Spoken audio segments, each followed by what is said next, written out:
जय हिंद दोस्तों, मैं नवीन शर्मा आप सभी का स्वागत करता हूं। आशा करता हूं आप सब एकदम अच्छे हैं, एकदम बेहतरीन हैं। एक बार सारे प्यारे दोस्त बताएंगे आप सब कैसे हैं। उम्मीद करूंगा बहुत अच्छे होंगे, बहुत बेहतरीन होंगे। ठीक है, बस एक सेकंड का समय देना प्यारे बच्चे।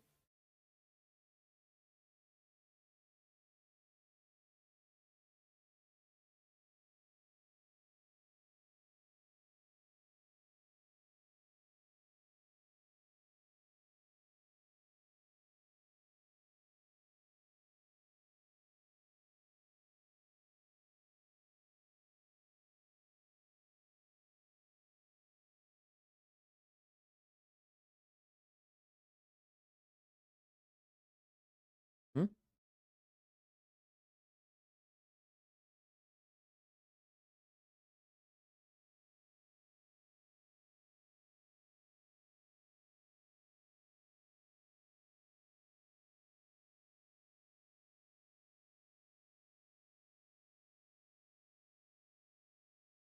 वेरी गुड, स्वागत है सभी प्यारे बच्चों का। और प्यारे बच्चे, पिछली क्लास में हम लोग पढ़ रहे थे अकबर के बारे में, और मैंने बताया था अकबर ने ये 3 टैक्स यहाँ पर खत्म किए: दास प्रथा, तीर्थ यात्रा कर और जजिया कर। और 1575 में उसने इबादत खाने का निर्माण किया।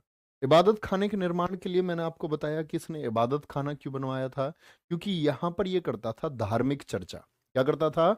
यहाँ पर ये धार्मिक चर्चा करता था, यानी सभी धर्म के लोगों को इसने बुलाया और उनसे उनकी विशेषताएं, उनकी चर्चा की। जैसे मान के चलो, हिंदू धर्म में दर्शन की चर्चा इसने की, और पारसियों को बुला करके अग्नि देवता की चर्चा इसने की, जैन लोगों को बुला करके अहिंसा के बारे में चर्चा इसने की। तो सभी धर्म के लोगों को बुला करके इसने चर्चा की। तो बड़ा महत्वपूर्ण है कि इसने जब बुलाया तो जैन धर्म से कौन गए थे और ये जाते कहाँ थे, इबादत खाना था कहाँ। तो प्यारे बच्चे याद रख लेना, ये इबादत खाना फतेहपुर सीकरी आगरा में था। आगरा कहाँ पड़ता है? उत्तर प्रदेश में। तो क्या बोलोगे? ये जो इबादत खाना था भैया जी, तो इन सब लोगों को इनविटेशन इसने दिया। इबादत खाना यानी कि पूजा का स्थान था ये। इबादत खाना कहाँ था? फतेहपुर सीकरी में था। क्या बोलोगे? फतेहपुर सीकरी कहाँ पड़ता है ये? आगरा। आगरा उत्तर प्रदेश में। तो यहां पर इसने सब लोगों को बुलाया। और ये सब लोग कौन थे? तो याद रखेंगे, जैन धर्म से कौन गए थे? जैन धर्म से गए थे प्यारे बच्चे आपका शांति चंद्र, भानुचंद्र और विजय सेन सूरी, और साथ में हरि विजय सूरी। मैं आगे चल के बताऊंगा, इनको योग गुरु और जगत गुरु की उपाधि भी ये देगा। ठीक है, ठीक है जी।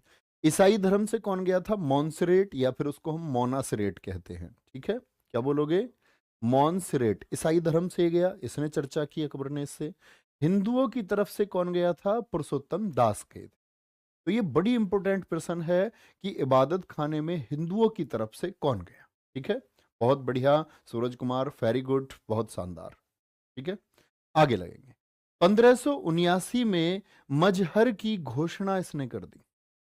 मजहर की घोषणा, ऐसा नहीं था, हिंदुओं के बारे में इसने सब सुना, बड़ा खुश हुआ। ये अच्छा, इतना अच्छा धर्म है। तिलक भी लगाया अकबर ने, बोले ये अच्छी बात है, मतलब अच्छा धर्म है। 1579 मजहर की घोषणा। मजहर की घोषणा यानी कि सम्राट का जो आदेश है वो सबसे ऊपर है। अगर कहीं किसी धर्म पर कोई प्रश्न चिन्ह आ गया, बोले इस्लाम धर्म में लिखा हुआ, हिंदू धर्म में लिखा हुआ है, इसमें ईसाई धर्म में लिखा हुआ, इसने बोला कि किसी भी धर्म की बात नहीं मानी जाएगी, सबसे ऊपर बात होगी अकबर की। अकबर का स्टेटमेंट सबसे ऊपर है, इसी को हम मजहर कहते हैं। मजहर का मतलब समझ गए? क्या बोला कि मेरे जो शब्द हैं वो सबसे ऊपर हैं। 1582 में इसने दहसाला प्रथा टोडरमल द्वारा शुरू करवाई। टोडरमल इसका वित्त मंत्री है। कौन था ये? फाइनेंस मिनिस्टर है, अकबर के 9 रत्नों में से एक है। अभी मैं अकबर के 9 रत्न आपको पढ़ाऊंगा। तो दहसाला प्रथा क्या है? दहसाला मतलब 10 साल। तो इसमें 10 साल में देखा जाता था कि जमीन का पिछले 10 साल का उत्पादन कैसा है, उसके आधार से टैक्स लिया जाता था जमीन से। ठीक है, राज, वेरी गुड, कोई दिक्कत? आगे रखें, आगे आएंगे। अब आते हैं इन्हीं वर्षों में, आपका बात समझ गए आप। आपका 1579 मजहर की घोषणा, 1582, और अकबर के जो युद्ध शुरू होते हैं, अकबर के जो युद्ध शुरू होते हैं उसमें सबसे इंपॉर्टेंट है हल्दी घाटी का युद्ध। 18 जून 1576। हल्दी घाटी का युद्ध कब हुआ है? 18 जून 1576। अच्छा, आप लोग मुझे बताएं कितने लोग ऐसे हैं जिन्होंने महाराणा प्रताप जी के बारे में पढ़ा है? हम सब करके बताएं। तो हल्दी घाटी के युद्ध में, हल्दी घाटी कहां है ये आपका प्यारे बच्चे? क्या बोलोगे? महाराणा प्रताप जी का ये क्षेत्र था। क्या बोलोगे? हल्दी घाटी पर ये लड़ा गया। नेतृत्व किसने किया है महाराणा प्रताप जी की तरफ से? हकीम खान और राणा पूंजा सोलंकी जो इनके सहयोगी थे, भामा शाह जिनको हिंदुस्तान में या बोलते हैं मेवाड़ का उद्धारक या मेवाड़ का दानवीर जिनको कहते हैं, मेवाड़ का दानवीर, ठीक है। और क्या बोलेंगे? मेवाड़ का उद्धारक किसको कहा जाता है? क्योंकि सेठ थे और दानी लोगों में नाम आता है इनका, जैसे कर्ण का नाम लिया जाता है ना, दानवीर कर्ण। ऐसे ही आपका व्यक्तियों में, जो आज के व्यक्ति, इनमें भामा शाह का नाम सबसे बड़ा आता है, क्योंकि इन्होंने सारी संपत्ति किसको दे दी थी? महाराणा प्रताप जी को दे दी थी। ये लोग महाराणा प्रताप जी के सहयोगी, ठीक है। आगे आएंगे। और इधर कौन है? अकबर है। अकबर की सेना का जो नेतृत्व किया है ये मानसिंह और आसफ खान ने किया है, ये सेनापति हैं। तो कभी भी प्यारे बच्चे अकबर और महाराणा प्रताप के बीच की, महाराणा प्रताप जी के बीच का जो ये आपका युद्ध है, इसको आप हिंदू मुसलमान के नजरिए से कभी ना देखें, क्योंकि ऐसा नहीं था। देखो, अगर मैं बात करूं महाराणा प्रताप जी के साथ में इस युद्ध में 3000 लोग थे, 3000 लोग थे, और अकबर के साथ में इस युद्ध में 5000 लोग थे। हिंदू सेनापति इधर भी है मानसिंह, और मान सिंह की अपनी टुकड़ियां यानी हिंदू सैनिक इधर भी थे। और अगर बात करें ये जो हकीम खान है, ये अफगान थे। 1000 लड़ाके इनके थे इसमें, यानी कि 3000 में से 1000 मुस्लिम इधर भी। तो कभी भी आप ये बात ना समझे हिंदू मुस्लिम के बीच की लड़ाई है। आजकल मतलब ये सेनेरियो बढ़ रहा है देश में कि जो नया यूथ है, जो नए बच्चे, उनको बरगला करके कुछ चीजें मतलब गलत तरीके से पेश कर दी जा रही हैं। तो आप लोग समझेंगे ये क्या था? अकबर अपने साम्राज्य का विस्तार करना चाहता था, और महाराणा प्रताप अपने मेवाड़ से प्रेम करते थे। किसे? मेवाड़ से प्रेम। जब आप देखोगे कि राजस्थान में मैक्सिमम मैक्सिमम राजाओं ने अधीनता स्वीकार कर ली अकबर की, यानी वो अकबर के अधीन हो गए। अकबर के अधीन से मतलब ये नहीं था कि अकबर के वो पैर चूमने लग गए, नहीं। अकबर ने उनको पद दिए, जैसे आज सेना में पद दिए जाते हैं, लेफ्टिनेंट हो गया, कर्नल हो गया आपका, फिर आपके मेजर हो गए, ऐसे पद दिए जाते हैं, दिए जाते हैं नहीं।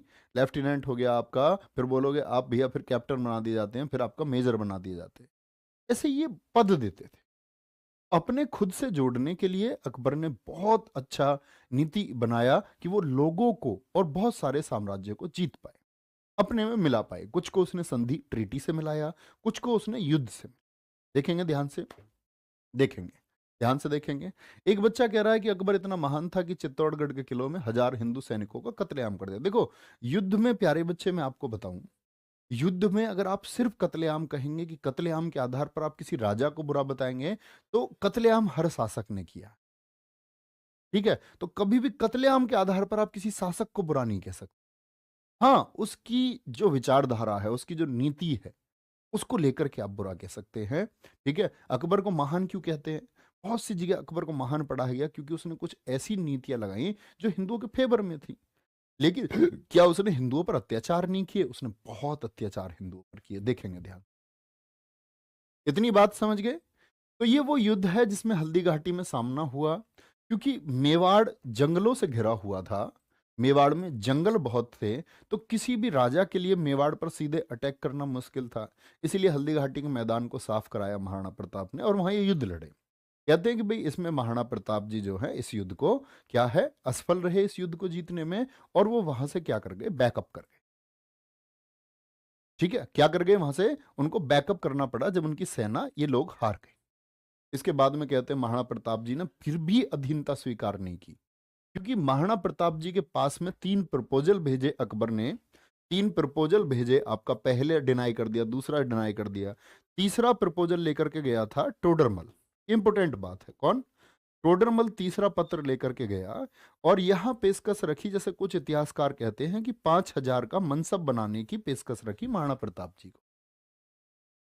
लेकिन कुछ लोग इतिहासकार कहते हैं कि 10,000 का मनसब की प्लानिंग थी कि 10,000 पे शायद महाराणा प्रताप तैयार होते, मतलब एक बड़े पद पर। अभी मैं आपको मनसब भी समझाऊंगा थोड़ी देर में। 5,000 का मनसब ये पोस्ट थी, 7,000 का मनसब, है ना। तो इसमें घोड़े रखने पड़ते थे साम्राज्य के अधीन, कि 5,000 घोड़े आपको तैयार रखने पड़ेंगे। ठीक है, कोई दिक्कत? चलो, तो यहां पर ये डिनाई कर देते हैं इसको, कहते हैं कि भाई मुझे मेरी गर्दन कटवानी स्वीकार है, लेकिन मैं मेवाड़ को किसके अधीन नहीं होने दूंगा, कभी भी मुगलों के अधीन नहीं दे। ठीक है, ध्यान से देखिए यहां पर इंपॉर्टेंट बात क्या है। इंपॉर्टेंट बात है कि इस युद्ध में प्यारे बच्चे महाराणा प्रताप वाली जो सेना है, ये क्या होती है आपका, यहां पर विजय हो जाती है किसकी, अकबर यहां पर विजयी होता है, यानी अकबर की सेना यहां पर विजयी हो जाती है। इसी के बाद कहते हैं महाराणा प्रताप घास की रोटियां खाई पूरे जीवन भर, और जो भील जनजाति है, राजस्थान में भील गौंड जनजाति पाई जाती है, भीलों को इकट्ठा किया, मतलब वंचितों को इन्होंने इकट्ठा किया, और वंचितों को इकट्ठा करके इन्होंने अपनी एक सेना बनाई, मतलब 15,000 भील लगभग इनके पास थे, और ये हमेशा लड़ते रहे। ऐसा नहीं है महाराणा प्रताप जी लड़े नहीं। 1575, क्या बोलोगे, 1575 में जब शुरू हुआ ये प्रोसेस कि भाई मेवाड़ को मिलाना है, और 1576 में हुआ युद्ध, तो 1582 तक अपने बहुत सारे किलों को ये जीत लेते हैं, और मेवाड़ का मैराथन कहा जाता है आपका दिवेर के युद्ध को। ध्यान से देखना, अभी बताऊंगा दिवेर का युद्ध क्या है। तो थोड़ा सा प्रकाश हमको यहां पर महाराणा प्रताप जी पर डालना होगा। बोलेंगे महाराणा प्रताप जी 1540 से 1500, क्या बोलेंगे, 1597। तो क्या बोलेंगे, कितने साल ये जिए टोटल, मुझे बताएं एक बार। 1540 में इनका जन्म हुआ है, और 1597 में क्या हो गई थी, इनकी मृत्यु हो गई। क्या बोलोगे, मृत्यु इनकी हो गई थी महाराणा प्रताप जी। और महाराणा प्रताप जी के बारे में आपने सुना ही होगा, कब तक बोझ संभाला जाए, द्वंद कहां तक पाला जाए, दूध छीन बच्चों के मुख से क्यों नागों को पाला जाए, दोनों ओर लिखा हो भारत, सिक्का वही उछाला जाए, तू भी तू भी है राणा का वंशज, फेंक भाला जहां तक जाए। तो बड़ी महत्वपूर्ण, मतलब भारत के एक महान वीर, और कहते हैं कि ये वो आपका प्यारे बच्चे इतिहास है जो हमेशा बचाया गया आप लोगों से, कभी पढ़ाया नहीं जाता। सिर्फ अकबर में हल्दी घाटी और हल्दी घाटी के युद्ध में महाराणा प्रताप का नाम आता है, ये मतलब बड़ी कमी है हमारी। मैं देखता हूँ बहुत सारे अध्यापकों को, बहुत सारे अध्यापक नहीं पढ़ाते हैं बहुत बड़े बड़े प्लेटफॉर्म पर, उनकी जिम्मेदारी है थोड़ा सा तो अवेयर कर सकते हैं, थोड़ा सा अपने लोगों का इतिहास बता सकते हैं, इनका गौरवपूर्ण इतिहास रहा है।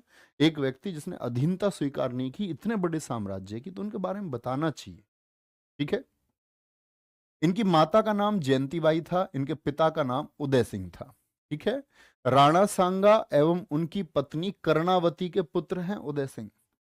महाराणा सांगा मैंने आपको बताए थे या नहीं बताए थे, जो किससे, बाबर से लड़ते हुए जिन्होंने जान दी, तो उन्हीं राणा सांगा, और उनकी पत्नी थी कर्णावती। यानी उदय सिंह जी की माता जी कौन है, कर्णावती। यही कर्णावती थी जिन्होंने बाद में, जब राणा सांगा एक्सपायर हो गए थे, तो हुमायूं के पास जब इनके पड़ोसी राजाओं ने हमले किए, कहां पर, आपका उदयपुर पर, तो हुमायूं के पास इन्होंने राखी भेजी थी रक्षा के लिए, राखी भेजी। अब हुमायूं कहाँ रक्षा करने जा रहा था, तो हुमायूं ने मतलब मदद नहीं की थी रानी कर्णावती की। एक किस्सा आता है हिंदुस्तान का, छोटी क्लासेस में हमने पढ़ा है।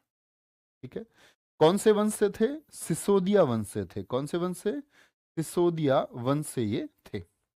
जन्म स्थान प्यारे बच्चे कहाँ है इनका, कुंभलगढ़ में है। ठीक है, घोड़ा, इनके घोड़े का नाम चेतक था, हाथी का नाम रामप्रसाद था, और भी हाथी थे। ये रामप्रसाद हाथी बड़ा चर्चित है। कहते रामप्रसाद हाथी की सूंड के आगे तलवार बंधी रहती, और तलवार बंधी हुई में हल्दी घाटी के युद्ध में अकबर की सेना के कई हाथियों को अकेले रामप्रसाद हाथी ने गिरा दिया। किसने, रामप्रसाद हाथी ने गिरा दिया। तो रामप्रसाद हाथी की भी अपनी एक कहानी है। नीले रंग का घोड़ा चेतक, आपने सुना होगा, महाराणा के मन की चाल से चलता था, राणा ने सोचा इस पार, चेतक था उस पार। ऐसे ही हाथी राम प्रसाद था। इसको हल्दी घाटी के युद्ध में क्या बना लिया गया, बंदी बना लिया। अकबर ने बोला इसको खाने को मत दो। पहले इसने कुछ खाया नहीं, फिर अकबर ने सोचा इसको खाने की सारी चीजें दो, पसंद की सारी चीजें दो, फिर सब कुछ दिया गया इसको पसंद का, इसने तब भी नहीं खाया। क्योंकि राम प्रसाद को, अब समझना यहाँ भक्ति समझना तुम, यहां राम प्रसाद को यह समझ में आ गया कि तू कैद में है अकबर की, तो कैद में है अकबर की, और कहते हैं बिगर कुछ खाए इसने, जब महाराणा इसको नहीं दिखे तो इसने जान दे दी। अब तुम समझ रहे हो, जिस आदमी के, जिस व्यक्ति के हाथी में इतना पोटेंशियल है कि वो किसी और की अधीनता स्वीकार नहीं कर रहा, तो वो उसके मालिक कैसे होंगे। अकबर ने लिखा, अबुल फजल ने लिखा, अकबर ने क्या लिखा है कि अकबर कहता है जिस व्यक्ति के हाथी को मैं ना झुका पाया, उस महाराणा को मैं क्या झुका पाता। और कद काठी की अगर बात करें तो भैया विशाल कद काठी, 7.5 फुट के थे, अकबर बेचारा 5 फुट का। कहते हैं इसके सपने में, जैसे शोएब अख्तर के सपने में सचिन तेंदुलकर आते थे ना, अकबर के सपने में आते थे महाराणा प्रताप। लेकिन किसी दिन बेटा गलती से तलवार उन्होंने मार दी, तलवार ऐसे नहीं, 2 मन का भाला, 80 किलो का भाला, एक हाथ में 40 किलो की तलवार, 40 किलो की ढाल, 80 किलो वेट इधर, 80 किलो इधर वेट, 10-10 किलो के जूते, ड्रेस में वजन खुद 7.5 किलो के, और क्या बोलते हैं 56 इंच की छाती महाराणा प्रताप की। समझो तो, बहुत विशाल इनका शरीर था। लेकिन इन व्यक्ति ने क्या किया, पूरे जीवन भर घास की रोटियां खाई। तो भैया हल्दी घाटी में विफल होने के बाद में क्या इन्होंने मेवाड़ छोड़ दिया था? नहीं। क्या बोलेंगे, मेवाड़ नहीं छोड़ा इन्होंने। 1582 में दिवेर युद्ध, जिसको मेवाड़ का मैराथन कहते हैं, मैक्सिमम अपने किलो को वापस ले लिया, क्योंकि इस टाइम तक अकबर बिजी हो गया पंजाब वाले क्षेत्र में। तो ये महाराणा प्रताप जी के पास अच्छा मौका था, अपने सारे किलो को इन्होंने संगठित किया और जीता, झुके नहीं कभी। ये बहुत महत्वपूर्ण बात है, सिर्फ छोटा सा इतना हिस्सा नहीं है इनका, हल्दी घाटी में एक बड़ा हिस्सा है। और अगर बात करें यहाँ पर, ये जो आपका सिसोदिया वंश, अगर हम राजपूत इतिहास की बात करें, यहाँ पर बड़े इंपॉर्टेंट बच्चे नाम आते हैं, ध्यान से देखना। कुछ किले हैं, कुछ किले हैं जिनसे एसएससी क्वेश्चन पूछती है, इसीलिए बहुत महत्वपूर्ण है। कुछ किले, ठीक है। कुछ किलों में मैं सारे तो आपको नहीं पढ़ा सकता हूँ, बड़ा गौरवमयी इतिहास है, लेकिन आप लोग प्यारे बच्चे, उम्मीद करूंगा एक बार परीक्षा के बाद जरूर पढ़ना। मेरा मन करता है मैं ये चीज़ें आपको लगातार पढूं, और हिंदुस्तान के बारे में वो चीज़ें जिनके बारे में आप नहीं जानते। आप लोग ताजमहल के बारे में पढ़ते हैं, लेकिन मैं आपसे कहूं कि ताजमहल से कहीं ज़्यादा बेहतर है सोनार का किला। लेकिन अट्रैक्शन पॉइंट इतना बड़ा बनाया गया उसको, कभी उसको पर्यटन के लिए बहुत ज़्यादा खोला गया, और बहुत सारी जगह पर विकास नहीं, सड़कें नहीं। राजस्थान अपने सनातन के लिए, हिंदुत्व के लिए जान देने वाली भूमि, उसकी बहुत सारी चीज़ों को बचाया गया। सोनार का किला, सोनार मतलब सोने का किला, गोल्डन फोर्ट। क्या बोलोगे? गोल्डन फोर्ट के नाम से जिसको हम जानते हैं प्यारे बच्चे। सोनार का किला क्यों कहते हैं भैया इसको, क्या ये सोने का है? तो प्यारे बच्चे सोने का नहीं है, लेकिन इसकी बनावट ऐसी है कि जिस समय सूर्य की किरणें उगती हैं, तो याद रख लेना ये किसने बनवाया था, राव जैसल ने। तो सूर्य की किरणें जब इस पर पड़ती हैं तो ये सोने के जैसा चमकता है। इसको पूर्ण करवाया था आपका शालीवाहन द्वितीय ने, जो राव जैसल के ही बेटे थे, शालीवाहन सेकंड ने। क्या बोलोगे? शालीवाहन सेकंड ने। यही जैसलमेर के बारे में आप लोगों को एक बात याद रख लेनी है कि जैसलमेर को हम गोल्डन सिटी भी कहते हैं। गोल्डन सिटी कौन सी है? वो आपकी जैसलमेर है। जैसे एक क्वेश्चन पूछा जाता है आपसे पिंक सिटी से, कि पिंक सिटी कौन सा शहर है? पिंक सिटी आप कहेंगे भैया जयपुर है, क्योंकि जयपुर के आप घर देखोगे तो वहां पर गुलाबी पुताई है, ठीक है। अगर मैं आपसे कभी पूछूं व्हाइट सिटी, बहुत पूछा जाता है, तो आप कहेंगे भैया जी उदयपुर है। कौन सा है? उदयपुर है व्हाइट सिटी। अगर मैं आपसे पूछूं ब्लू सिटी के नाम से राजस्थान के किस शहर को, तो आपका आंसर आना चाहिए जोधपुर को हम जानते हैं। किसको? जोधपुर को हम जानते हैं, ठीक है। कोई दिक्कत, कोई परेशानी? बोलेंगे एक बार। व्हाइट सिटी उदयपुर हो गया, ब्लू सिटी जोधपुर हो गया, पिंक सिटी। अब मैं आपको एक बार ये दिखा देता हूँ, यहाँ अगर दिख पाएगा, टाइपिंग चल पाएगी तो।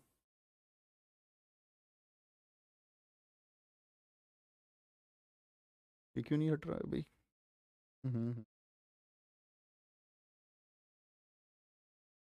टाइपिंग का खुल जाएगा इसमें? चल जाएगा, चल जाएगा।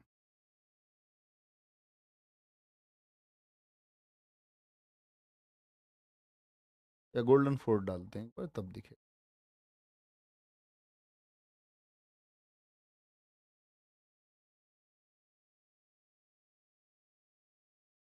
देखना ध्यान से, ये गौरवमयी है। मतलब अगर जब सूर्य के समय आप लोग देख रहे हो, सुबह के टाइम जब सूर्य इसमें उगता है प्यारे बच्चे, तो ये एकदम कैसा दिखता है? गोल्डन। आप लोगों को दिख रहा होगा कैसा दिखता है ये? एकदम गोल्डन दिखता है। इसी वजह से इसको कहा जाता है क्या आपका प्यारे बच्चे? इसको कहा जाता है आपका कि गोल्ड गोल्ड दिखने की वजह से कैसा दिखता है ये? एकदम एकदम भैया जी सुनहरा दिखता है। देख पा रहे होगे आप लोग कैसा दिखता है? सुनहरा ये दिखता है। ठीक है, आगे आएंगे। ऐसे ही दूसरा किला हमारा बहुत जाना जाता है प्यारे बच्चे। दूसरा किला जिससे एसएससी बहुत क्वेश्चन पूछता है, उस दूसरे किले का नाम है कुंभलगढ़ का किला। क्या बोलोगे? कुंभलगढ़ का किला। ये भी राजस्थान में स्थित है, कुंभलगढ़ का किला। कुंभलगढ़ का किला भी कहाँ? राजस्थान, कुंभलगढ़ में है।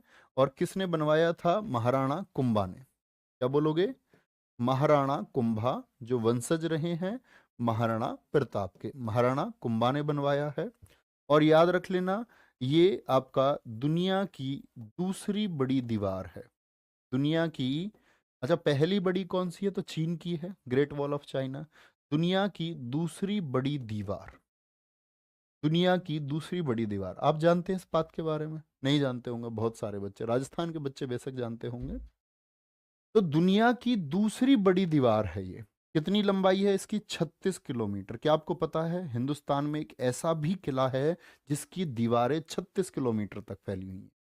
इसको अजयगढ़ भी हम कहते हैं, जीता ही नहीं गया कभी। और आपका सिसोदिया वंश के बहुत सारे राजाओं का, मेवाड़ के बहुत सारे राजाओं का प्यारे बच्चे क्या बोलोगे, यहीं पर पालन पोषण हुआ कुंभलगढ़ के किले में। ठीक है, अबुल फजल लिखता है कि कुंभलगढ़ की किले की ऊंचाई इतनी है कि उसको देखने समय सिर से पगड़ी गिर जाती है। सिर से क्या गिरती है? बोलेंगे, क्या बोलेंगे? सिर से पगड़ी गिर जाती है। ठीक है, यहां याद रखेंगे। इसी को हम भारत की महान दीवार के नाम से जानते हैं। भारत की महान दीवार के नाम से किस किले को जाना जाता है? ऐसे ही प्यारे बच्चे एक आता है तीसरा, मेहरानगढ़ का किला। क्या बोलोगे? मेहरानगढ़ का किला। ये देखना आप लोग, कुंभलगढ़ का किला बड़ा विशाल है, मेहरानगढ़ का किला। तो मेहरानगढ़ का किला प्यारे बच्चे अगर हम बात करें तो ये कहाँ पर है? हमारा जोधपुर में है। कहाँ पर है? ये हमारा जोधपुर में है। ठीक है, और किसने बनवाया था ब्लू सिटी में इसको? राव जोधा ने बनवाया। राज राव जोधा ने क्या कराया है? इसका निर्माण कराया। ठीक है प्यारे बच्चे। अच्छा, अगर मैं बात करूं यहां पर कि राव जोधा ने क्या कराया है? मेहरानगढ़ के किले का निर्माण कराया। और ये इसको श्रापित किला भी कहते हैं। श्रापित किला मतलब, अगर आप कभी महाभारत अभी नहीं पढ़ा होगा शायद आप में से, जब आप पढ़ेंगे तो आप जानेंगे अश्वत्थामा के बारे में। अश्वत्थामा नाम सुना है? तो अश्वत्थामा के लिए जाना जाता है मेहरानगढ़ का किला, कि अश्वत्थामा यहाँ रोज पूजन करने आते हैं। स्थापित किला क्यों है? क्योंकि यहाँ पर एक राजा रहते थे, राजा, तो उन्होंने सोचा कि यहाँ पर हम किला बनाएंगे। कौन? राव जोधा ने। तो एक सन्यासी को इन लोगों ने बोला कि इस तालाब के पास से आप हट जाइए, यहाँ पर हम किला बनाएंगे। तो कहते हैं कि भाई उनको गुस्सा आ गया इस बात से, उन्होंने श्राप दे दिया कि जिस पानी के लिए तुम मुझको हटा रहे हो, ये पानी बहुत जल्दी सूख जाएगा। और हुआ भी ऐसे ही, वो पानी सूखता चला गया। पानी सूखता चला गया तो इन्होंने बोला कि भाई ऋषि से कि क्या उपाय होगा, इस चीज का सॉल्यूशन बताइए। तो उन्होंने बोला था आपका कि भाई यहाँ किसी को जिंदा इसकी नींव के नीचे दफन होना पड़ेगा, तब ये श्राप खत्म हुआ। जिंदे किसी व्यक्ति को दफन होना होगा। तब राजा मेघवाल, उनकी यहाँ पर प्यारे बच्चे अंदर स्मारक भी बना हुआ है मेहरानगढ़ के किले में। राजा मेघवाल जिंदे इस किले की दीवारों के नीचे लेट गए थे, जिंदे। ठीक है, तो ये 3 किले हैं, बहुत इंपॉर्टेंट है, ये याद रखेंगे। और जो सिटी मैंने बताई है वो आप लोग याद रखेंगे और वापस आएंगे। ठीक है, इतनी बात। आगे बढ़ेंगे। अकबर। अकबर, आप सब लोग जानते हैं इस बात को, 1556 से 1605 तक शासक है ही। मनसबदारी प्रथा किसने शुरू की? अकबर ने 1575 में शुरू की। अब आप कहेंगे भैया मनसबदारी प्रथा क्या थी? तो अकबर की जीत के पीछे जो कारण बताया जाता है, सबसे बड़ा मनसबदारी प्रथा को ही माना जाता है। मनसब का मतलब था जैसे किसी को 400 का मनसब बना दिया। 400 के मनसब से मतलब था कि इसके पास 400 घोड़े रहेंगे सेवा के लिए। इसके लिए 400 घोड़े ये अकबर की सेवा के लिए रखेगा, और 400 घोड़ों के साथ में एक्स्ट्रा 400 घोड़े रहेंगे। ऐसा क्यों जी? क्योंकि घोड़ा प्यारे बच्चे जब वजन को लेकर के भागता है तब वो थकता है। अगर खाली घोड़ा कितना भी भागता रहे वो थकता नहीं है। महाराणा प्रताप जी की मृत्यु कैसे हुई है? उनकी भैया स्वाभाविक मृत्यु हुई है, किसी ने उनको मारा नहीं है। ठीक है, चेतक की मौत हो गई थी हल्दी घाटी के मैदान में, आप सब लोग जानते हैं। नाले से जब वो कूदा तो वो उस समय आपका क्या बोलते हैं, नाले को कूद से समय उसके प्राण चले गए। ठीक है, ये छोटी चीजें तुमको अब तक नहीं पता है चेतक के बारे में, सुनना चाहिए तुम्हें। हिंदुस्तान का प्यारे बच्चे इतिहास है।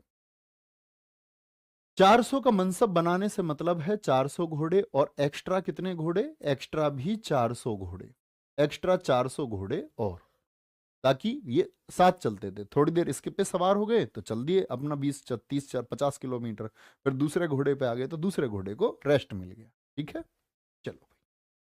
1582 में अकबर ने दीन इलाही धर्म चलाया। तो सब धर्म के लोगों को ये बुला रहा था, सबसे शिक्षा ले रहे थे। और जब शिक्षा सबसे ले रहे थे तो शिक्षा लेते समय प्यारे बच्चे इसने क्या किया? शिक्षा लेते समय इसने क्या किया कि एक नए धर्म को इजाद करना चाह रहा था, एक नए धर्म को शुरू करना चाह रहा था। तो नए धर्म को इसने शुरू किया दीन इलाही 1582 में। इसको कुल 19 लोगों ने अपनाया, कई जगह ये 18 भी मिलता है लिखा हुआ, 19 सही है। एकमात्र बीरबल हिंदू राजा थे। कौन हिंदू थे जिन्होंने दीन इलाही जिसको हम तौहीद ए इलाही के नाम से भी जानते हैं। किस नाम से? तौहीद ए इलाही नाम से भी कई बार ये परीक्षाओं में आया है। और प्यारे बच्चे इसी के अगले साल याद रख लेना, 1583 में अकबर ने चला दिया था इलाही संवत यानी कैलेंडर। बहुत सारे राजाओं ने अपने कैलेंडर चलाए हैं, आप लोग इतिहास में जान चुके हैं। 319 एडी में चंद्रगुप्त प्रथम ने चलाया। 58 ईसा पूर्व जिसको हमने पढ़ा था आपका विक्रमी संवत चला था। ऐसे कैलेंडर चले। 78 एडी कनिष्क गद्दी पे बैठा तो शक संवत चलाया। भैया महाराणा प्रताप के कोई वंशज नहीं थे क्या? आज भी उनके वंशज हैं। आप जानना इस चीज को विशाल भारती जी, उनके अभी उनके जो ललन टॉप आपका है उस पे इंटरव्यू आया था, उनके वंशज हैं आपके प्रिंस जो हैं, उनका अभी आया था आपका लक्ष्य राज जो हैं। और प्यारे बच्चे मैं आपको एक बात बताऊं कि क्या बोल रहे हैं, इनके वंशज में इनके जो पुत्र थे, अब मैं मुगलों से इनका संबंध बता दूं जरा। तो महाराणा प्रताप ने तो अधीनता नहीं स्वीकार की थी, लेकिन इनके जो बेटे थे अमर सिंह 10,000 का मनसब बन के जहांगीर के टाइम पे मिल गए थे। यानी महाराणा प्रताप ही अकेले थे ऐसे। और महाराणा प्रताप के बाद में प्यारे बच्चे जो अमर सिंह थे वो जहांगीर से मिल गए थे। ठीक है, कोई दिक्कत? आगे 1582 में इबादत खाना बंद कर दिया गया क्योंकि लोग ही नहीं, फॉलोअर ही नहीं मिल रहे हैं। अकबर शांत भी हो गया था उस समय तक, तो फॉलोअर नहीं मिल रहे थे। 1579 में स्टीफन्स थॉमस मिशनरी आया। ये कहाँ आया? भारत आया। मिशनरी का भैया जी क्या मतलब होता है? मिशनरी का मतलब होता है धर्म प्रचारक। तो मतलब जो ईसाई धर्म का प्रचार करने भारत में आया। ठीक है, क्या बोलोगे? तो 1579 में स्टीफन्स थॉमस भारत आया। एक बच्चे ने कहा है कि भैया क्या अकबर कभी महाराणा प्रताप के सामने आया था? कभी नहीं, नेवर। मैंने बोला ना, महाराणा प्रताप की तरफ से युद्ध का नेतृत्व किया हकीम खान ने, और अकबर की तरफ से किया आपका किसने? मान सिंह ने। कभी सामने नहीं आया अकबर, नेवर। अकबर पता था बेटा 2 टुकड़े हो सकते हैं, कभी सामने नहीं आया। लेकिन अकबर कहते हैं कि वो प्रभावित बहुत था महाराणा अकबर से, उनकी बहादुरी से। इसीलिए कहते हैं अकबर के नजदीकी लोग कि महाराणा प्रताप के मरने पर अकबर रोया। उनकी वीरता से वो बहुत प्रभावित था और रोया भी था अकबर। ठीक है, अब आप कहेंगे भैया तुमको कैसे पता रोया था? तो ये मतलब ऐतिहासिक किस्से हैं, वो सच हो झूठ हो उससे उतना ही लेना देना है जितना मैं आपको बता रहा हूं सिर्फ। 1583 में रॉल्फ फिच भारत आया। ये दूसरा अंग्रेज है। तो कभी भी मैं पूछूं अकबर के टाइम पर पहला अंग्रेज 1579 में आया और दूसरा कब आया, तो आप बोलेंगे कि दूसरा आया भैया 1583 में। 1583 में राम सीता आकृति के सिक्के चलाए। 1583 में राम सीता आकृति के सिक्के चलाए। यहाँ पर मतलब हिंदू पक्ष के लोगों को इसने क्या किया, हिंदू पक्ष के लोगों को अट्रैक्ट करने के लिए, ताकि आने वाले लोग इसको महान कहें। ऐसे ये छोटे छोटे कार्य करता रहा। ठीक है भैया, आप भी ललन टॉप न्यूज देखते हैं? भैया मैं सारे न्यूज देखता हूँ, सारे न्यूज देखता हूँ। ठीक है, आप भी देखा करो। अभी तो आप लोग तैयारी में बिजी होंगे, अपनी में कम समय मिल रहा है, अभी मत देखा करो। ठीक है, आगे आए। अकबर के विजय अभियानों पर बात करते हैं प्यारे बच्चे। 3-2 पे एक बार दिखा देंगे। अकबर के विजय अभियानों पर बात करते हैं तो 1561 में मालवा, जो मध्य प्रदेश का क्षेत्र है, इसके साम्राज्य विस्तार के लिए ये अकबर का पहला अभियान है। मालवा का जो राजा था बाज बहादुर, ये भाग गया था। ध्यान से देखना भैया, कभी कुंभलगढ़ आना, आप भी मेरे दोस्त, जरूर आऊंगा मैं भाई। दुलावत देवेंद्र सिंह जी, बिल्कुल आऊंगा, मैं आप ही के घर आऊंगा दोस्त। कभी आप मुझे मैसेज करना, मैं आपका नंबर सेव करके रखूंगा, स्टोरी शेयर करके इंस्टाग्राम पे आप मेरा अपना नंबर देना, मैं सेव करके आपसे कांटेक्ट करूंगा। ठीक है, कभी जरूर आएंगे। तो देखो ये दिख रहा है आपको, यह मालवा का राजा कौन था? बाज बहादुर। इसकी पत्नी रूपमती बहुत सुंदर थी और राजधानी थी इसकी सारंगपुर। तो ये अकबर के वो दिन है, हटा दीजिए, ये अकबर के वो दिन है प्यारे बच्चे, जब अकबर मतलब स्त्रियों से घिरा हुआ था। तो अकबर को इसकी पत्नी रूपमती की सुंदरता के चर्चे पता चले कि रूपमती बहुत सुंदर है। तो अकबर ने बोला कि किसी भी कीमत पर मुझे रूपमती चाहिए। और यहां पर भीषण नरसंहार मालवा में किया गया, स्त्रियों से बलात्कार यहां पर किए गए, बहुत सारी हत्याएं यहां पर की गई, और इनके परिवार के बहुत सारे लोग मार भी दिए गए जिन्होंने जोहर कर लिया। ठीक है, बाद में जो स्त्रियां बची, कुछ को उठा करके ले गई, कुछ स्त्रियों ने यहां पर जोहर कर लिया। ठीक है, साम्राज्य विस्तार के लिए पहला युद्ध था। 1562 में आमेर को मिलाया अकबर ने। आमेर को मिलाया, मिलाया का मतलब जीता नहीं है, अकबर ने क्या बोलेंगे, आमेर को मिलाया है। ठीक है, तो यहां पर जो राजा थे, आमेर के राजा थे बिहारी मल, जिनको हम भारमल कहते हैं। दरअसल में क्या हुआ, भारमल के जो भतीजे थे, करीबी लोग थे, वो अकबर से जाकर के क्या हो गया आपका, अकबर से जाकर के मिल गए, और उन्होंने सोचा कि भाई भारमल के खिलाफ अभियान करो, भारमल के खिलाफ अभियान करो। और भारमल के खिलाफ अभियान करो में भारमल को ये बातें पता चल गई कि मेरे अपने ही लोग, देखो महाराणा क्यों लड़ पा रहे हैं, महाराणा अकबर से इसीलिए लड़ पा रहे हैं क्योंकि उनके लोग उनके साथ हैं। अपने लोग जब धोखा दे देते हैं तो शक्ति कमजोर हो जाती है। बिहारी मल, तो जो ये भारमल है प्यारे बच्चे, ये भारमल है, इसको इस बात का पता चल गया। तो इन्होंने सोचा क्यों ना मैं खुद ही अकबर से मिल जाऊं, क्योंकि अकबर की टक्कर ये नहीं ले सकते थे। लेकिन हम कहेंगे यहां पर हम इस बात को कहेंगे कि इनको भी प्रतिशोध या राजाओं को मिलाकर के करना चाहिए था। लेकिन स्थिति इनके सामने आई कि भाई हम अकबर से नहीं लड़ सकते। तो बिहारी मल की जो बेटी थी हरखा बाई, ये दरअसल में कब हुआ, अकबर जाता था अजमेर शरीफ, अजमेर शरीफ राजस्थान में है। तो अकबर जब अजमेर शरीफ जा रहा था तो बिहारी मल वहीं उससे मुलाकात करने पहुंच गए। और इस मुलाकात में बिहारी मल की बेटी हरखा बाई, जिसको हम जोधाबाई के नाम से, या क्या बोलेंगे, अकबर के यहां पर जाकर के इसको मरियम उजमानी के नाम से जाना गया, ठीक है, की शादी हुई अकबर से। और बिहारी मल को बनाया गया 5,000 का मनसब। मनसब अब समझ चुके हो, मनसब मतलब कितने घोड़े रखेगा ये, 5,000 घोड़े। क्या, किसकी, अकबर की। यहां पर इसकी पोस्ट हो गई, एक अधीन हो गया, और 5,000 घोड़ों की सेवा इसको देनी पड़ेगी अकबर को। ठीक है, आगे आएंगे। बिहारी मल का जो बेटा है, बिहारी मल का जो बेटा है उसका नाम है भगवान दास, यानी कि जो जोधाबाई का भाई हुआ, सीधी सी बात है। भगवान दास का बेटा यानी बिहारी मल का जो पोता है, वो नाम है मानसिंह, जो भी हल्दी घाटी में नेतृत्व कर रहा था। तो मानसिंह को क्या बनाया, सेनापति बनाया अकबर ने, और 7,000 का मनसब बनाया। कितने का, 7,000 का, बोलोगे भी फटाफट से, 7,000 का मनसब बनाया। भैया जोधा क्यों है, हाँ दूसरी जोधा भी आएंगी जहांगीर के समय पर, मैं वहां उनके बारे में बताऊंगा, वो जोधा भाई अलग है। ठीक है, बोलेंगे भी फटाफट से। भैया कुंभलगढ़ ही जाएंगे, बनारस आइए, मैं पूरा घुमाऊंगा। किशन सिंह, ठीक है भैया आप भी अपना नंबर देना, कभी आएंगे तो आपसे सबसे पहले मुलाकात करेंगे। ठीक है, हाँ आलोक प्रजापति जी, वो वहीं बताऊंगा। नेक्स्ट, 1564 में गोंडवाना क्षेत्र जीता। क्या जीता है? गोंडवाना क्षेत्र जीता है। और यहां नेतृत्व किसने किया है? आपका बोलेंगे भी फटाफट से, जो मध्य प्रदेश के नीचे वाला क्षेत्र है, ये रानी दुर्गावती थी यहां पर। और रानी दुर्गावती ऐसी वैसी रानी नहीं रही हैं, भारत की एक वीर शासिका रही हैं। रानी दुर्गावती के जो पिता थे, जो इनके पिता थे, ये थे कालिंजर के कीर्ति सिंह। कालिंजर जानते हो ना? कालिंजर मैंने बताया था हुमायूं के समय पर। कालिंजर के चंदेल शासक थे कीर्ति सिंह। तो उन कीर्ति सिंह की बेटी है रानी दुर्गावती। पिता संग्राम सिंह एक्सपायर हो गए थे, और ये संरक्षिका बनी थी अपने पुत्र वीर नारायण की। तो अकबर ने यहां पर अकबर ने रानी दुर्गावती, और ये आपसे छिपाया गया एक हिस्सा है कि रानी दुर्गावती को अपने हरम में रखना चाहता था। हरम मीन्स जहां पे अकबर बहुत सारी स्त्रियों को रखता था, अपने हरम में ये सुंदर थी बहुत रानी दुर्गावती, इनको रखना चाहता था। रानियां यार हिंदुस्तान की मैक्सिमम सुंदर होती थी। हिंदुस्तान की बेटियां हमेशा से सुंदर होती हैं। तो क्या बोलोगे? रानी दुर्गावती को चाह रहा था, तो इसके लिए इसने दो पेशकश कर दी।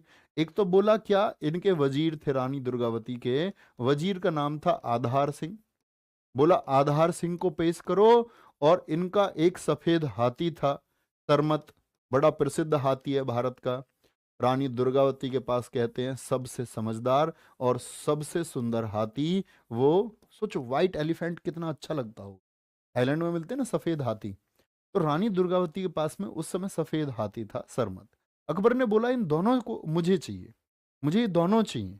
तो दोनों चाहिए प्यारे बच्चे, इसके लिए फिर रानी दुर्गावती लड़ी, है ना। इन्होंने क्या कर दिया, डिनाई कर दिया, लेकिन बड़े मतलब क्रूरता से इनको मारा गया अपने पुत्र को। जब ये बचा रही थी, एक तीर बाह में लगा, एक तीर आंख में लगा इनकी में, तब भी लड़ती रही। आंख से तीर निकाला, कहते नोक आंख में ही रह गई इनकी, तो लड़ती रही। ठीक है। 1568 में मेवाड़ अभियान किया अकबर ने। देखो ये 1568 हल्दी घाटी से पहले है। इस समय महाराणा प्रताप जी के पिता थे राणा उदय सिंह, जिन्होंने उदयपुर को बसाया। तो क्या बोलेंगे? राणा उदय सिंह जी थे। सॉरी, मैंने गलत बोला उदयपुर के लिए। राणा उदय सिंह, राणा उदय सिंह जो है प्यारे बच्चे, ये अकबर किसके, आपके महाराणा प्रताप के पिताजी थे। अभी मैं कह देता अकबर के पिताजी थे। तो इन्होंने क्या किया, इन्होंने कहते हैं कि यहां पर, जैसे बहुत सारे इतिहासकार कहते हैं, राणा सांगा, उनके बीच में आपका कौन, उदय सिंह, फिर महाराणा प्रताप। तो ये बहुत बहादुर शासक नहीं थे उदय सिंह। तो जैसे इतिहासकारों ने लिखा है, कर्नल टॉड जो राजस्थान का इतिहास लिखते हैं, उन्होंने लिखा है कि महाराणा सांगा और महाराणा प्रताप के बीच में अगर उदय सिंह ना होते, बीच में मतलब ये बीच की पीढ़ी है, बीच में ना होते, तो मेवाड़ का जो आपका आज का इतिहास है वो कुछ अलग होता। तो ये यहाँ पर राणा उदय सिंह छोड़ करके भाग गए थे। 1569 में रणथंबोर जीता है, राजस्थान में ही। 1570 में जैसलमेर बीकानेर जीते हैं, ये राजस्थान विजय है। क्या समझ रहे हैं? 1568, 69, 70, क्योंकि अकबर अब बढ़ता जा रहा है। अकबर को व्यापार करना है कहाँ? अकबर को दिल्ली से पहुंचना है गुजरात। सारा व्यापार कहाँ है? ये आपका गुजरात में, क्योंकि 1498 में देश में पुर्तगाली आ चुके थे। ठीक है, समुद्री सेवाएं बढ़ रही थी और यहाँ व्यापार चल रहा था समुद्र तट से। तो अकबर का फोकस था कि कैसे मैं पहुंचूं आपका, कैसे पहुंचूं मैं आपका गुजरात तक। तो ये सारी राजस्थान को इसीलिए वो टेक ओवर करना चाह रहा था। राजस्थान को पार करके ही तो गुजरात पहुंचेगा। ठीक है। 1571-72 में इसका गुजरात अभियान है। फाइनल विजय तो 73 तक ही कर पाया था, लेकिन 1572 ही उसको हम कहते हैं। यही गुजरात अभियान में इसने पहली बार समुद्र को देखा था। ठीक है। और यहां पर शासक था मुजफ्फर तृतीय, मुजफ्फर तृतीय। और प्यारे बच्चे, इसको इसने यहां पर हराया। गुजरात अभियान को द्रुतगामी अभियान स्मिथ ने कहा है, विंसेंट स्मिथ ने। द्रुतगामी मतलब बहुत तेज। ऐसा क्या इसमें हुआ?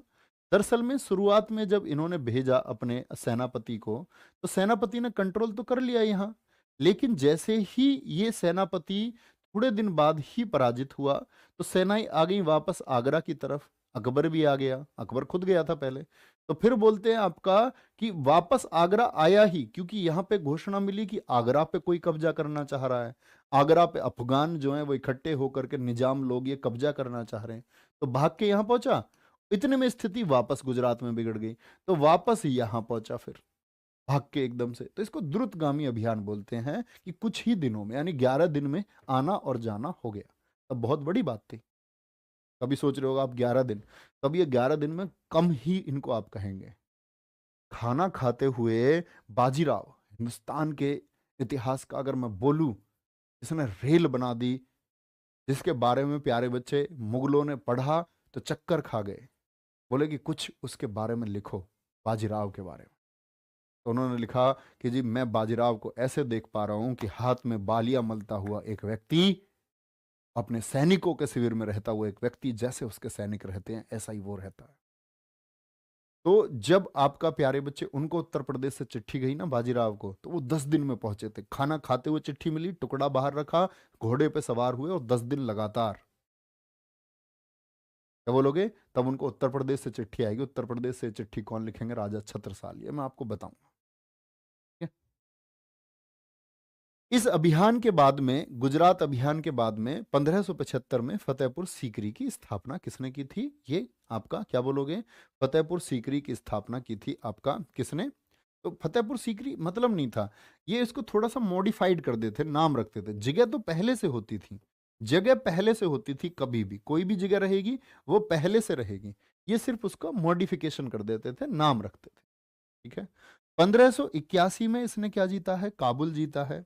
और तुम जितने भी बच्चे इधर उधर के कमेंट कर रहे हो, अब आप लोग समझ गए होगे कि भैया हमारे कमेंट्स को नहीं पढ़ रहे हैं।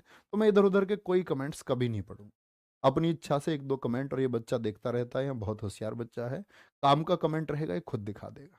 ठीक है। बाकी तुम जितने भी कहते हो ये कराओगे वो नहीं कराओगे, गुलाब से इत्र किसने निकाला, ये मैं नहीं पढ़ूंगा। ठीक है। 1591 में इसने सिंध इलाके को जीता है। ये अकबर के विजय अभियान है। 1600 में इसने अहमदनगर को जीता है, बीजापुर। और बीजापुर में मतलब जो अली आदिल शाह थे, उनकी पत्नी थी चांद बीबी। चांद बीबी को मतलब अकबर ने बड़ी साजिश से हराया। ये हारने वाली नहीं थी, क्योंकि उधर आपके बहुत सारे हैदराबाद के शासक इनको मदद करने के लिए थे। तो जो डेक्कन सल्तनत थी, दक्कन की सल्तनत थी, मैं आपको हैदराबाद के जब निजाम पढ़ाऊंगा, जब मराठा आपको पढ़ाऊंगा, तब मैं आपको समझाऊंगा। तो अकबर का प्रस्ताव था कि उन चारों दक्कन सल्तनतों को अपने साथ में करें। तो इसीलिए इन यहाँ अहमदनगर और बीजापुर से संघर्ष किया चांद बीबी के लिए। चांद बीबी के खिलाफ ऐसी साजिश इसने रची कि ये लग गया कि चांद बीबी ने मुगलों से संधि कर ली है। मुस्लिम शासिका थी, मुगलों से वो आपका संधि करना नहीं चाहते थे, तो इनको इनकी ही भीड़ ने मार डाला। इनकी ही भीड़ ने मार डाला। ठीक है।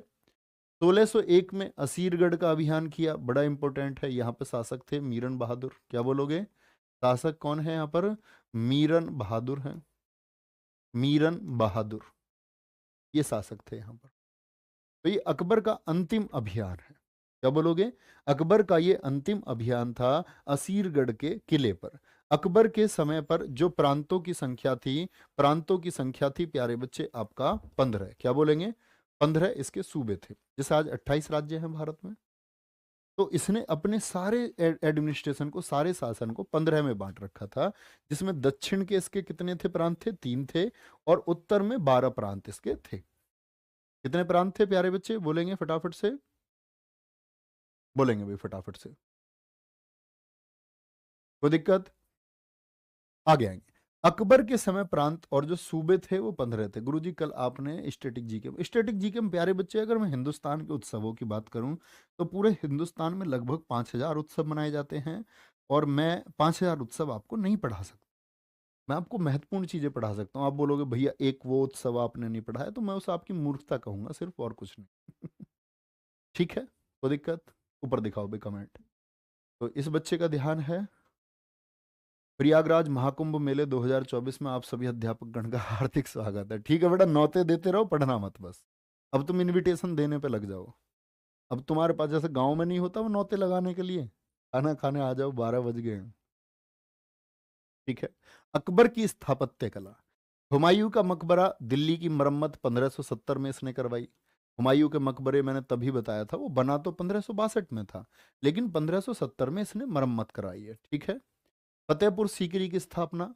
आगरा का किला, जिसको आगरा का लाल किला भी हम बोलते हैं, red fort of Agra. Delhi का लाल किला नहीं, क्या बोलोगे? Red fort of Agra. Agra का लाल किला ये किसने बनवाया? रेड फोर्ट ऑफ आगरा ये बनवाया प्यारे बच्चे आपका अकबर ने। दीवान आम, दीवाने आम मतलब आगरे के किले के अंदर ही जो अपने खास लोग थे उनके बैठने के लिए।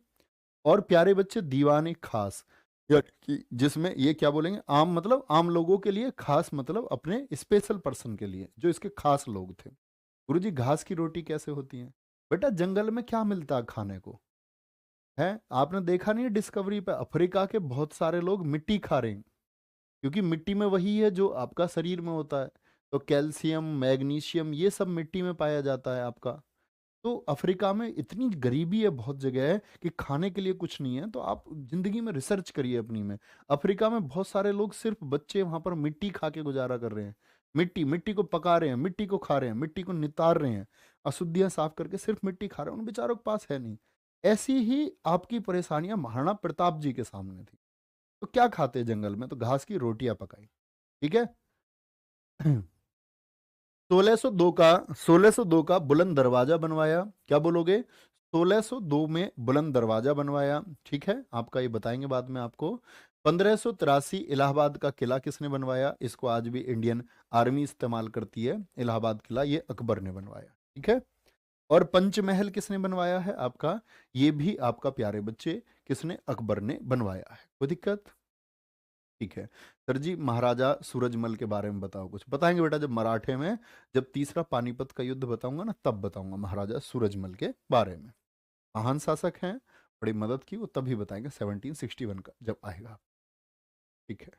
विशाल भारती कह रहे हैं अकबर ने महिलाओं पे इतना अत्याचार किया तो उसे महान क्यों किया? भैया मैंने थोड़ी कहा है, उनसे पूछो जाकर के जिन्होंने महान कहा है चाटुकारों ने। मुझसे क्यों पूछ रहे हो?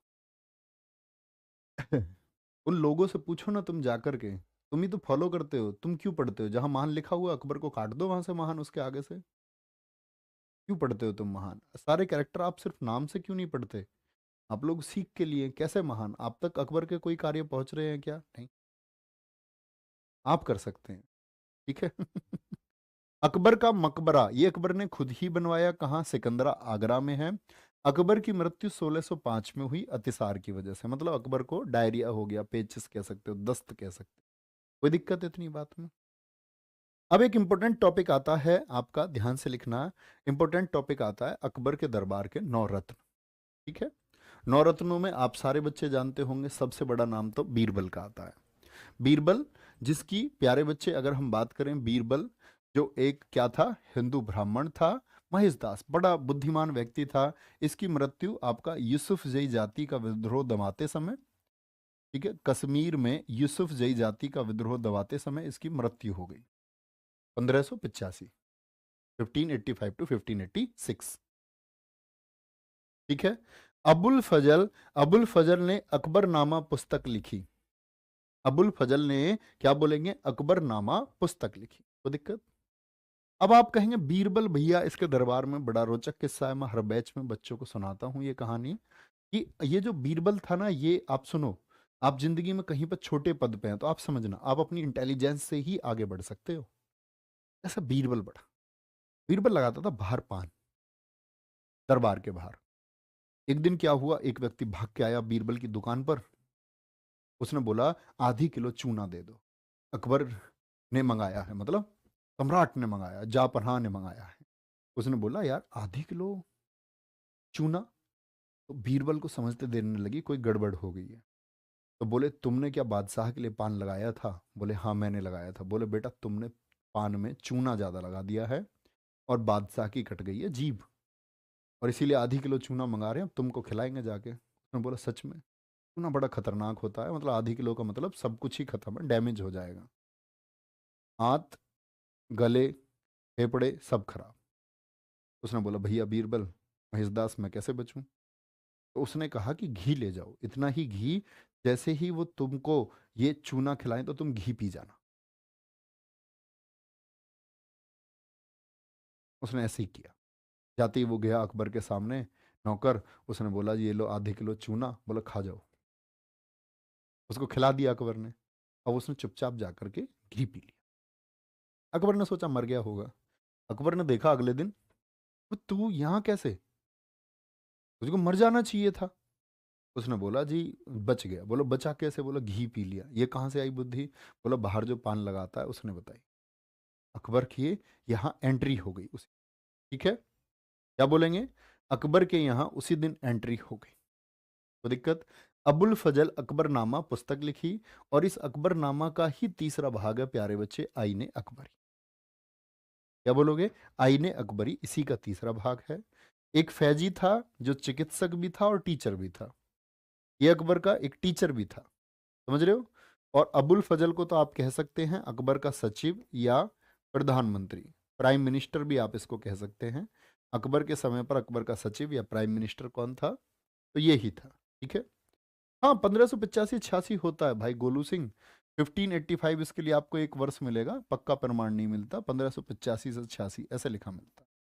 अभियान चला था। फैजी एक चिकित्सक था, एक डॉक्टर था और साथ में मैथ का टीचर भी था। इसको रखा गया किसको, अकबर को पढ़ाने के लिए। किसको, अकबर को ये पढ़ा पाए ताकि। टोडरमल ये कौन है, ये राजस्व मंत्री है, बहुत पूछा जाता है, बहुत पूछा जाता है कि ये कौन है आपका राजस्व मंत्री बोलो, या इसको बोल सकते हैं आप वित्त मंत्री, या वित्त मंत्री ये था। अब्दुल रहीम खान खाना, इसको खाने खाना की उपाधि किसने दी थी, गुजरात विजय के दौरान अकबर ने ही दी थी। अब मुझे बताओ ये अब्दुल रहीम किसका बेटा है, किससे शादी कर ली थी, अगर बहुत ध्यान से सुना होगा तो याद होगा आप लोगों को। ठीक है, तो आप कहेंगे भैया बैरम खां का पुत्र था। इसको जो उपाधि दी गई खाने खाना, गुजरात विजय के उपलक्ष्य में दी गई। बाबरनामा का फारसी अनुवाद किसने किया है, वो अब्दुल रहीम खाने खाना ने किया, नहीं मनिंदर पाल जी। तानसेन, तानसेन को हम तन्ना मिश्रा या रामतनु पांडे के नाम से जानते हैं, जो कौन थे आपका, ये भी एक ब्राह्मण घराने से थे और 60 वर्ष की उम्र में अकबर से जुड़े जाकर पहले ये रहते थे एमपी के राजा। प्रश्न पूछा गया है एसएससी द्वारा कि तानसेन जो है आपके दरबार में आने से पहले किस राजा के यहाँ थे, तो एमपी के राजा थे रामचंद्र सिंह के यहाँ। तो अकबर के दरबार से पहले कहाँ थे, रामचंद्र सिंह के यहाँ थे। और इनके जो तानसेन मिश्रा के जो गुरु है, गुरु रहे हैं इनके संगीत के गुरु, जिनसे इन्होंने संगीत सीखा, उनका नाम है आपका मोहम्मद गौस। क्या बोलोगे, मोहम्मद गौस से इन्होंने संगीत सीखा है। ठीक है, और इनकी आवाज इतनी शानदार थी, इनकी आवाज इतनी शानदार थी कि अकबर ने उपाधि दी तानसेन को।